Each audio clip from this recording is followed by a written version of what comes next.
Night on the ancient plains was not calm. It was pitch black, freezing, and full of danger, with no streetlights, no walls, and no locked doors.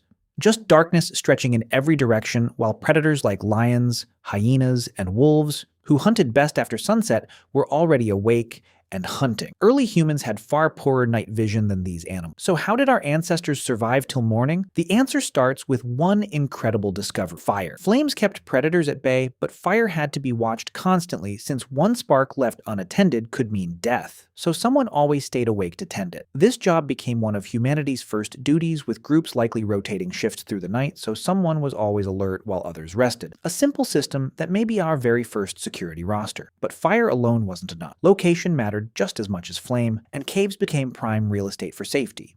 Though not every cave was safe. Entrances needed to be narrow and defensible, since a wide mouth invited unwanted visitors, while caves that were too deep risked trapping the group inside. So early humans chose carefully, balancing risk against shelter. Many caves show layers of ash, revealing fires lit again and again, and archaeologists have even found blocked entrances where boulders were rolled across openings at night. A crude barrier that bought precious extra seconds. Seconds that could mean the difference between life and death. But what about groups without caves nearby? Open landscapes demanded a different kind of defense, and humans relied heavily on each other. Sleeping in tight clusters offered real protection. Body heat was shared, warmth meant survival, and more bodies meant more eyes and ears. Even while sleeping, someone always sensed danger first, since human hearing stays surprisingly sharp during light sleep. A single snapping twig could jolt an entire group awake. This shared vigilance became a survival strategy in itself, with children and the vulnerable sleeping at the center, while stronger adults positioned themselves toward the outer edge, forming a living, breathing shield. A pattern still seen in some communities today. But humans didn't rely on instinct alone. They also began domesticating an unlikely ally: dogs, or their early wolf ancestors who joined human camps and detected threats humans couldn't smell or hear, where a single bark could mean the difference between escape and disaster. This partnership may have started purely for security, but over time it became something far deeper. Weapons played a critical role too. Spears and sharpened stones stayed within arm's reach, so that even half asleep, someone could grab one instantly, with preparedness baked into daily survival habits. But not every threat came from claws and teeth. Sometimes the greatest danger was other humans. Rival groups competed fiercely for food and territory, and night raids were a real, constant fear, adding another layer to nighttime defense. Communities needed strategies against both animals and rivals alike. Some built barriers of branches and thorns, like the thornbush enclosures still used by tribes today, which the Maasai people call a boma, an idea likely stretching back thousands of years. Elevated platforms offered another clever solution, keeping sleepers above ground and away from predators.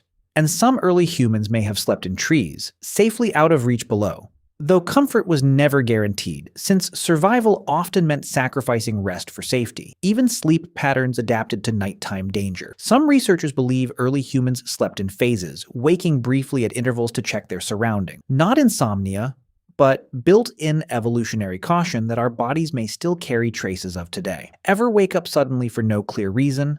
That instinct might be older than we think. Even the fear of darkness itself may be ancient. A child's fear of the dark isn't random or silly, but likely a deeply rooted survival mechanism, since those who feared the dark stayed cautious and alive, while those who ignored that fear sometimes didn't survive. And over generations, caution became part of human nature. But humans didn't just fear the night forever. Eventually, they began shaping it to their advantage. Storytelling likely began around these protective nighttime fires, with stories explaining dangers, warning of predators, and sharing knowledge that strengthened group bonds and awareness. Myths about monsters may have carried real survival lessons. A monster in the woods could represent a real predator, with fear passed down disguised as folklore and legend to make warnings memorable across generations. Religion and spirituality may have nighttime origins too, as early humans prayed for safety until dawn, and rituals offered psychological comfort during vulnerable hours, giving people a sense of control even without physical power over deadly predators. As settlements grew, defenses became more advanced. Simple camps evolved into structured, walled villages, wooden palisades replaced thornbush and loose branches, and watchtowers let guards see farther into the dark, while bells or drums may have signaled incoming danger. communication itself becoming a defensive nighttime tool. Fire remained central even as technology advanced, with torches lighting village boundaries and guards patrolling in shifts, much like ancient fire watchers before them. The core idea never really changed: watch, warn, and protect the vulnerable together. Animal domestication expanded beyond dogs, too, as livestock needed protection.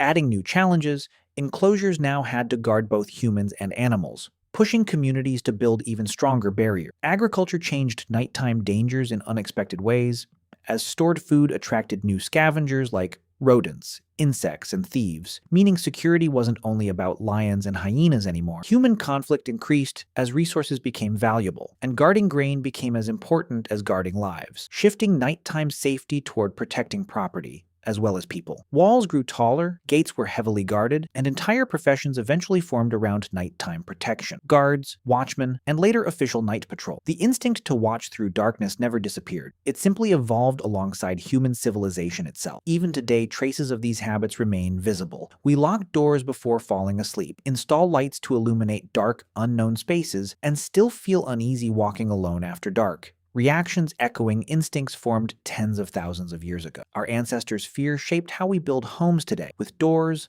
locks, and fences all tracing back to survival. Night was once humanity's greatest daily challenge. Every sunset meant renewed danger and vigilance. Every sunrise meant another successful night survived. Slowly, through fire, cooperation, and cleverness, humans adapted, turning vulnerability into strategy and fear into structure. What once felt like constant danger became manageable risk, and what once required constant watching became quiet routine. Yet somewhere inside us, that ancient alertness still lingers. The next time darkness falls and something creaks nearby, remember that unease isn't irrational or strange at all. It's a whisper from thousands of generations before you, a reminder of nights spent huddled around flickering fire, nights when survival depended on staying awake together.